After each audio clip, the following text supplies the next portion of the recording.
पौराणिक मान्यताओं के अनुसार माना जाता है कि वो एक बड़े से पत्थर के नीचे विराजमान है। हमें घोंगा यानी कि जिसे हमारे यहाँ गन्याला बोलते हैं, उससे मुक्ति मिलती है। और पत्थर के ऊपर एक छोटा सा पेड़ बांझ का भी हो रखा है। गुड मॉर्निंग दोस्तों, सबसे पहले आप सभी को घी संक्रांति की ढेर सारी शुभकामनाएं।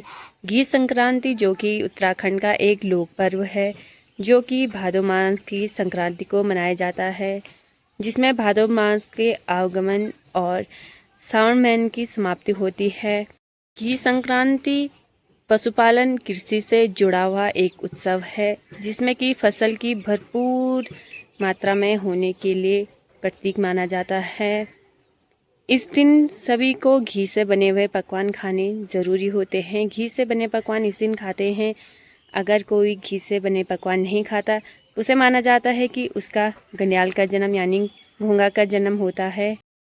पौराणिक मान्यताओं के अनुसार माना जाता है कि घी के पकवान खाने से, घी खाने से अगले जन्म में घोंगा यानी कि जिसे हमारे यहाँ गन्याला बोलते हैं, उससे मुक्ति मिलती है। और साथ ही इस दिन दान दक्षिणा किया जाता है, पकवान बनाए जाते हैं, जो कि हमारे पहाड़ों में स्पेशल पकवान होते हैं, जो कि हर त्यौहार में मनाए जाते हैं। पूरी पकौड़े और साथ में आज घी भी है। स्वादिष्ट पकवान के साथ और उत्तराखंड के लोक पर्व सुंदर से त्यौहार के साथ आज की वीडियो की शुरुआत कर लेते हैं। हेलो दोस्तों, सबसे पहले आप सभी को मेरा नमस्ते प्रणाम। स्वागत है आप सभी का देवभूमि उत्तराखंड की इन खूबसूरत पहाड़ों से और मेरे छोटे से और प्यारे से गांव लदवाड़ी से। उम्मीद करती हूँ कि आप सभी लोग बढ़िया होंगे और अपने परिवार के साथ राजी खुशी कुशल मंगल होंगे। हम भी एकदम बढ़िया हैं। आज की वीडियो की जो शुरुआत हो रही है वो हो रही है सुबह के 9 बजे से। लगभग जितनी जानकारी मुझे थी उतना मैंने आप लोगों को बताया। साथ ही साथ आज के दिन दान दक्षिणा भी किया जाता है और बड़ई भी बजाई जाती है। बड़ई यानी कि जो ढोल दमाऊ होता है, तो दमाऊ हर घर में बजाया जाता है और साथ ही साथ दान दक्षिणा दिया जाता है। बड़ई गांव के लगभग हर घरों में बजाया जाता है। आज के दिन जिनका त्यौहार होगा तो उनके गांव में हर घरों में बड़ई बजाया जाता है, जो कि केवल दमाऊ से बजाया जाता है। इसमें ढोल का प्रयोग नहीं होता है, केवल दमाऊ से बड़ई बजाया जाता है संक्रांति के दिन।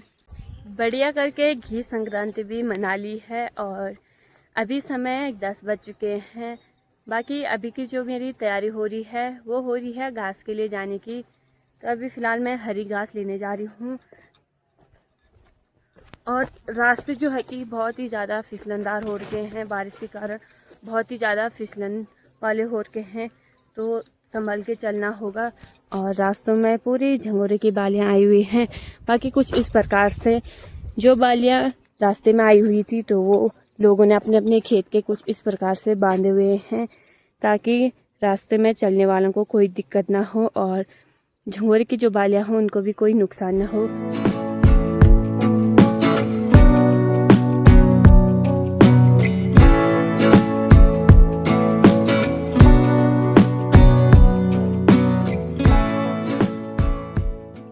मुझे नीचे वाले खेत में घास काटने को जाना है और इस रास्ते से होके जाना है। रास्ते में पूरे घास ही घास आ रखा है, तो यहाँ से बच के जाना है, क्योंकि आजकल सांप वगैरह का भी डर होता है।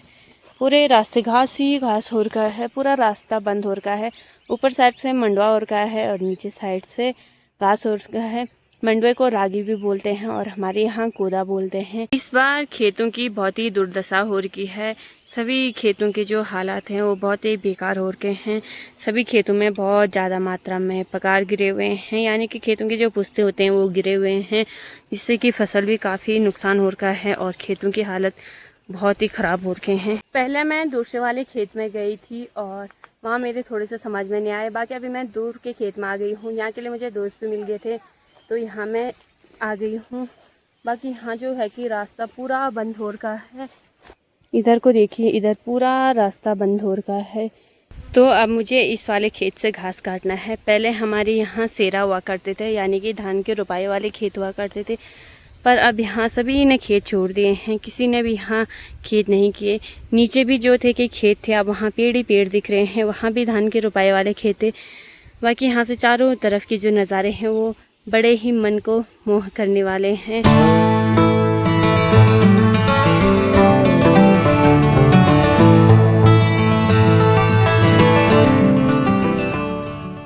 ठीक नीचे पे रहा सोलाना गांव की पानी की टंकी। यहाँ से उनके लिए पानी जाता है, तो यहाँ पे उन्होंने बड़ी सी टंकी बना रखी है पानी के लिए, पीने योग्य जो पानी है। तो यहाँ से मैं अभी घास काटूंगी, फटाफट से घास काटती हूँ। बाकी मेरे साथ के जो आए हैं वो भी घास काटना शुरू कर रहे हैं, उन्होंने भी घास काटना शुरू कर दिया है, तो फटाफट से मैं भी घास काट लेती हूँ। थोड़ा सा भी यहाँ पे मैंने घास काट लिया है और अभी इस साइड को काटूंगी, थोड़ा सा यहाँ काटूंगी। बाकी इस साइड को जो है कि पूरा वैसे चट्टानों वाला है, तो उस साइड को तो मैं नहीं जाऊँगी, मुझे डर लगता है ऐसे जगहों पर जाने में। बाकी नीचे साइड को जो है कि सोलाना वालों का बने हैं, या बने यानी कि जो हमने उन्होंने पाला होगा उनके गांव वालों ने, तो वहाँ पे काफ़ी बढ़िया करके बांज के पेड़ हो रखे हैं। कुछ साल पहले उन्होंने यहाँ पे पेड़ लगाए थे और अभी के टाइम पे काफ़ी बढ़िया हो गए हैं, काफ़ी बड़े हो गए हैं। बाकी सामने पे जो खेत रहे सीढ़ी नुमा खेत, तो यहाँ सारे जो खेती हो रही है वो पल्ली गांव वालों के हैं। और ठीक सामने पर रहा पल्ली गांव, बाकी ठीक सामने नीचे पर रहा पल्ली गांव का मार्केट, पल्ली सैणु। तो अभी घास भी काट लिया है, यहाँ पे अभी भारी लगा लेती हूँ। भारी यहाँ पे लगाऊंगी मैं, और रस्सी को जो है ऊपर से फोल्ड किया हुआ है, क्योंकि रस्सी काफ़ी बड़ी है, काफ़ी लंबी है। रस्सी को हमारे यहाँ जोड़ा बोलते हैं। तो पहले फटाफट से भारी लगा लेती हूँ। भारी भी अभी मैंने यहाँ पे लगा ली है, बाकी घास अभी थोड़ा सा हुआ है, थोड़ा सा और काट लेती हूँ। तो इस साइड को काट लेती हूँ, बाकी इस साइड को जाने में मुझे काफ़ी डर लगता है, इस साइड को मैं जाती नहीं हूँ।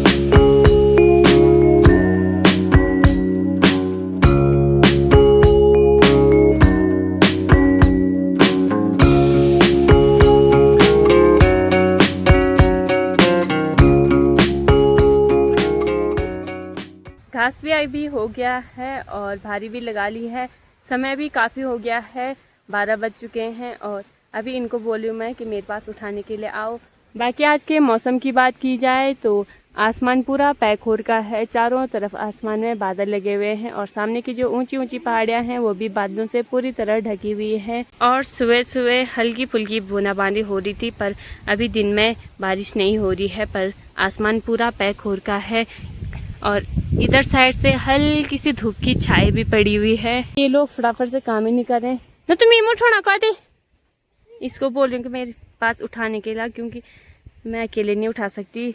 ये वाला घास काफ़ी भारी होता है, क्योंकि ये सिमार का है, इसे हमारे यहाँ सिमार बोलते हैं जिन खेतों में पानी रहता है।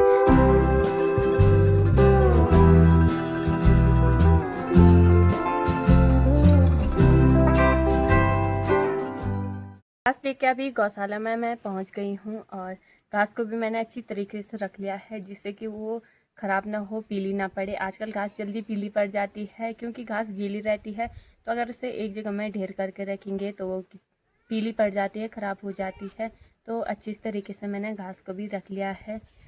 बाकी इधर साइड को देखिए, यहाँ पे हमारी तोरी की बेल हो रही है, तो इस पर अभी तोरी नहीं लगे, पर छोटी छोटी तोरियां लगने स्टार्ट हो रही हैं। तो काफ़ी ज़्यादा मात्रा में छोटी छोटी तोरियां लगने स्टार्ट हो रही हैं। फूल काफ़ी ज़्यादा मात्रा में लगे हुए हैं, और काफ़ी ज़्यादा फूल नीचे भी झड़ गए हैं। तोरी की बेल पे एक बड़ी सी डंडी से सहारा दिया हुआ है, तो इससे तोरी की बेल काफ़ी ऊपर तक चली गई है, ऊपर तक ही छत तक की चली गई है। और इधर साइड से झिकड़े भी लगाए हुए हैं, इन्हें हमारे यहाँ झिकड़े बोलते हैं, जो ये वाले हैं। बाकी जो नीचे से ही लगाया हुआ है तोरी पे, नीचे से ही लगाया हुआ है बड़ा सा डंडा, तो उसे ठंगरा बोलते हैं। गौशाला से अभी घर में भी मैं आ गई हूँ, और लगता अभी खाना नहीं बना, माँ भी शायद घर नहीं आई, क्योंकि दरवाजे भी बंद हो रखे हैं। तो फटाफट से खाना बनाते हैं। बाकी यहाँ पर पत्थर सारे हुए हैं, पत्थर ला रखे हैं, तो इनसे भी कुछ काम होगा, क्योंकि हमारे जो दीवारें हैं वो सभी टूटने लगे हैं। तो कल परसों मिस्त्री आएंगे तो इनसे काम होगा।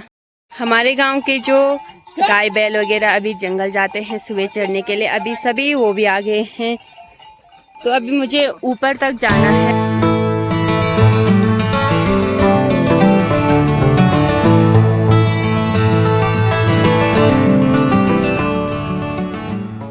अभी शाम की जो मेरी तैयारी हो रही है वो हो रही है रेत के ले जाने की।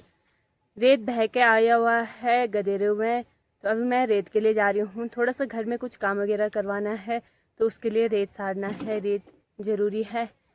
बाकी मैं अभी गांव के दूसरी साइड को आई थी, तो यहाँ पे हमारे कुल देवता, इष्ट देवता, नरसिंह देवता का मंदिर रहा, तो आपको इधर साइड से दर्शन कराती हूँ। नरसिंह देवता जो कि हमारे कुल देवता है, वो एक बड़े से पत्थर के नीचे विराजमान है और पत्थर के ऊपर एक छोटा सा पेड़ बांझ का भी हो रखा है। बाकी इधर से आपको दर्शन कराते हैं। यहाँ काफ़ी ज़्यादा मात्रा में घास उगी हुई है। जय हो नरसिंह देवता की। तो इधर नरसिंह देवता विराजमान है हमारे। तो इस बड़े से पत्थर के नीचे नरसिंह देवता विराजमान हैं और अभी इसे छोटे छोटे पत्थरों से बंद किया हुआ है। बाकी जब पूजा होती है तब यहाँ पूजा की जाती है, तब यहाँ खोला जाता है। पूरे गांव की जो पूजा होती है यहीं होती है नरसिंह देवता की।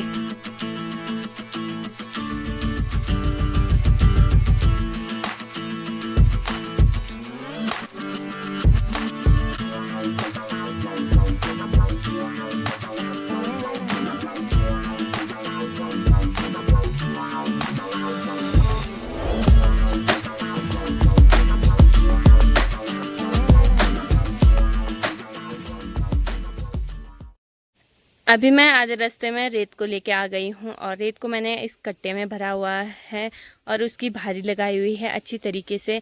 और यहाँ पे रितु लेके आ रही है बाजरी के लिए पत्थर, तो बाजरी को घर में जाके फोड़ेंगे, उसके लिए अभी पत्थर लेके आ रही है। गांव के लोगों का जीवन कुछ इसी प्रकार से बीतता है। आजकल रेस्ट करने का समय है, केवल घास काटने का है, पर सभी लोग अपने अपने कामों पर लगे हुए हैं। जो काम पेंडिंग है उन पर लगे हुए हैं। तो जितना दिहाड़ी वगैरह में होता है उतना दिहाड़ी वगैरह में करवाते हैं, बाकी जितना खुद से होता है उतना खुद कर लेते हैं। तो पहाड़ों में लोग बैठे नहीं रहते, कुछ इस प्रकार से कामों पे लगे रहते हैं। बढ़िया करके भी अभी रेत को लेकर मैं घर में पहुंच गई थी और अभी टाइम शाम के 7 बजने वाले हैं।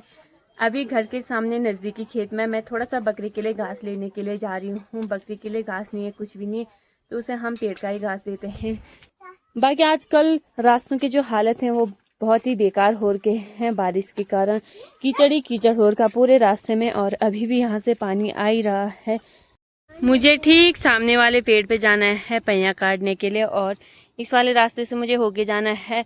बाकी यहाँ पे रास्ता पूरा बंद हो रखा है, तो पहले यहाँ पे रास्ता बनाती हूँ फिर जाना है। और नीचे से भी रास्ता पूरा बंद हो रखा है। यहाँ पे हमने दाल बो रखी है और उधर साइड को जो हमारा खेत है वहाँ पे हमने मंडवा बो रखा है। तो मंडवे पे भी काफ़ी अच्छी बालियाँ आ चुकी हैं। यहाँ रास्ते में ही हल्दी का पौधा भी हो रखा है और इधर साइड को जो हमने पिरुल सारा था पूरा पिरुल का ढेर लगाया हुआ है। नीचे वाले खेत में झंगोरा है और ऊपर वाले हमारे खेत में मंडवा बोर का है। तो यहाँ पे काफ़ी अच्छी फसल हो रही है मंडवे की। बाकी जो ये वाला मंडवा है ये है बाली कोदा। मंडवे को हमारे यहाँ कोदा बोलते हैं और ये वाला जो कोदा है ये बाली होता है, जो ये पत्ते वाले से होते हैं। और जो ये वाला मंडवा है ये है डुनाल कोदा। तो हमारे यहाँ इसे डुनाल कोद बोलते हैं। तो यहीं से होके मुझे आगे जाना है। वैसे हमारे यहाँ इस वाले खेत में झंगोरा ही रहना था अभी, पर हमने इस बार सोचा कि यहाँ मंडवा बोल लेते हैं। वैसे इस बार यहाँ झंगोरा रहना था। तो अभी पेड़ के सामने भी मैं पहुँच गई हूँ और फटाफट से अभी पैया काटती हूँ। समय भी काफ़ी हो गया है, धीरे धीरे से अंधेरा भी होने लगा है, रात भी हो जाएगी। पेड़ से अभी पैया भी मैंने काट लिया है और अंधेरा भी काफ़ी हो गया है। उधर साइड के गांव में लाइटें ऑन होनी शुरू हो गई है, लाइटें ऑन हो गई हैं कहीं कहीं।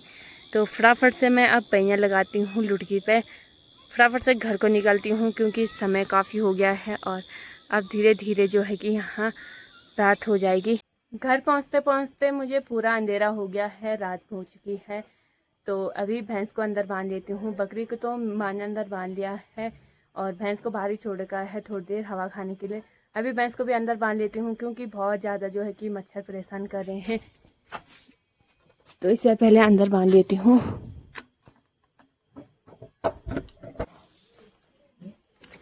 चल चपुरी, इसके आँख कैसे चमक रहे हैं अभी लाइट पे, लाल से उड़ के। तो बढ़िया करके अभी भूरी को भी अंदर बांध दिया है और अभी यहाँ दरवाजे बंद कर लेते हैं, क्योंकि दरवाज़ा बंद करना ज़रूरी है। बकरी के साथ रिस्क नहीं ले सकते। भैंस के लिए तो खुला भी छोड़ देंगे हवा खाने के लिए, पर बकरी है साथ में तो रिस्क नहीं लेंगे। अभी घर को चलती हूँ और आज की इस वीडियो को यहीं पर समाप्त करते हैं। उम्मीद करती हूँ कि आपको आज का वीडियो पसंद आया होगा। पसंद आए तो like, comment, share and subscribe जरूर करना। मिलते हैं आपको जल्दी एक नए ब्लॉग के साथ। तब तक के लिए बने रहें। जय देवभूमि उत्तराखंड।